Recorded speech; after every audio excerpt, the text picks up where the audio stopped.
Good morning, everyone. I really hope that you can relate when I state that these, especially the last few weeks and months, have really been challenging. I'm a little weary and feeling a little down at the mouth. My grandmother Bertha, while sitting in a nursing home at age 80, when asked, "How you doing, Grammy B?" would occasionally say, "Well, right now I'm feeling a little down at the mouth." And then she would continue, "I feel a bit overwhelmed watching the news. I feel a bit sad as a lady down the corridor had such a horrible night's sleep and was crying all night. I feel discouraged that I can't get out drive where I want to. My Grammy B never got her license till she was 65 years old. I feel upset that I have to have my damn name sewn into my clothes so nobody else wears them. And I feel, some grief and loss at the death of my friends and my memory. I'm feeling a little down at the mouth," she would add. "But I want you to hear this. It will pass. It will pass." It's okay to say that you're feeling down at the mouth. I get her. For me, it's kind of this more free-floating anxiety as we continue to manage or not manage the COVID virus.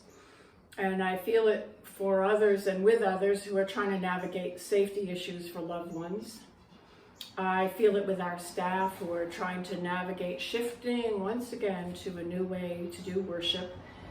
And most of all, how can we stay connected in the midst of all this chaos? I feel it when I look on at the number of people who log on for a Sunday service. It's down. However, I know that there is the same number of people that there was at the beginning of COVID who are looking at services. They're just not doing it on Sunday morning. I see it when looking at volunteers for upcoming season and the uncertainty of programming and groups meeting and all at risk because of the virus. I see it when I hear a red alert for climate change. In fact, I was to give opening words at a climate change rally on Thursday night that had to be changed because of the hurricanes. And I feel it when I read about and hear about the Taliban walking right into power and how this will affect women, children, girls, and young men. I know that in September, it will feel good when we are able to get together to be in the same space, but we're not going to be able to sing, and invocations will have to happen in an assortment of ways: bells, drums, chimes. So be in touch if you have a creative way that you want to do an invocation. There have been so many changes and so many stresses. And then here we are, all summer we've been talking about change. So I give us permission to shift a bit today and talk about how to take care of ourselves and how to hold ourselves together. Maybe not change. Because we sure won't be able to stop changes of time or circumstances. They are going to occur no matter if we plan for them or they come unbidden. But what we can do is make sure, what I can do is make sure you and everyone we love and care for, and even those we don't know, have support and a foundation of care and nurture to rest on now and again. Isn't that what a church community does? And isn't that what a church community is built upon?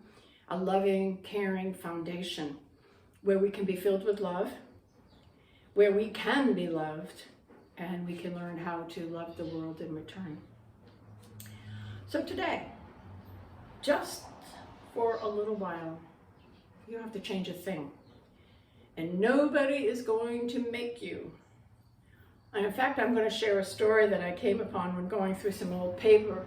It's a story that I did share with the Leominster congregation when they were coming up with a big change, which was to change the time of services. And that's a big change. You know about big changes. We've been talking about going to 2 services or back to 2 services and how to be safe with the virus and its variant.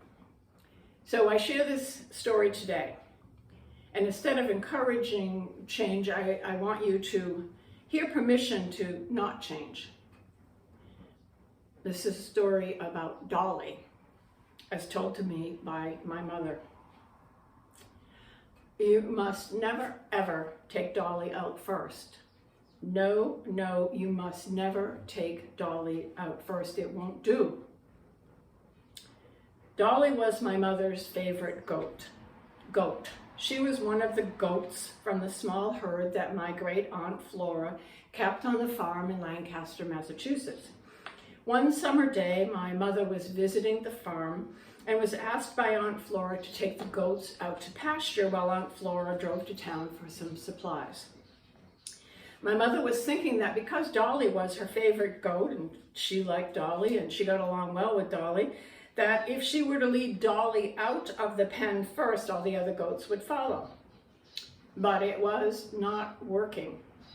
Dolly, who usually responded kindly to my mother's attention, stopped, totally immobile, locked her legs, and began to bleat most noisily.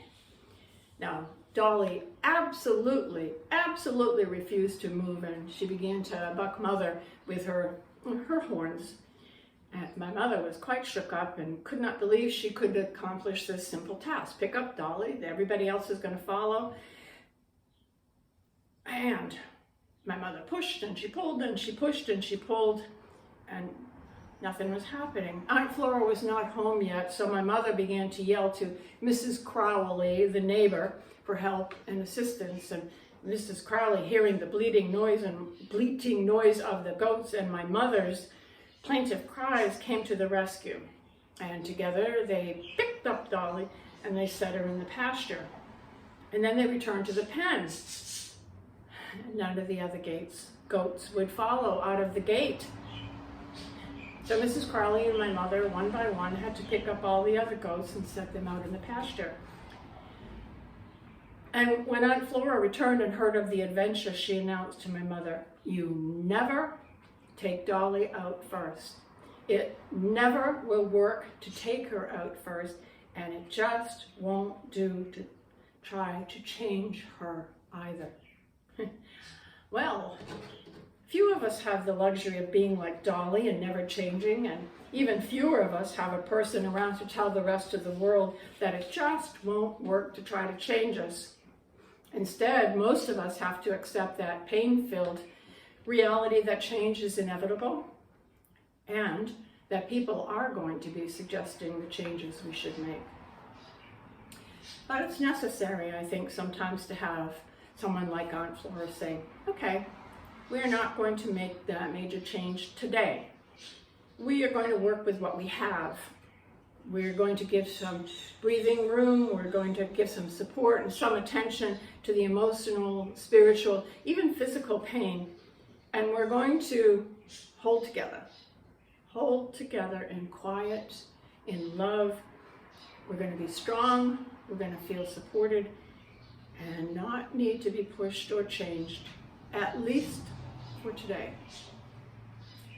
Aunt Flora's herd of goats had a system in place, and they had a process for getting things done and for being together. And there wasn't a need to upset it, at least for that day. And that kind of brings me back to the wisdom of Reinhold Niebuhr's prayer that Kirsten brought up in one of her first sermons about change. I'm sure you remember it. I'm sure you remember the prayer. "God grant me the serenity to accept the things I cannot change, the courage to change the things I can, and the wisdom to know the difference." I would add another sentence or two to that prayer. "Grant me the ability to discern when it is time to change, and a loving-hearted community to be immersed in and supported and supportive when change is happening." The UUA's Commission on Appraisal just published a report, Unlocking the Power of Covenant.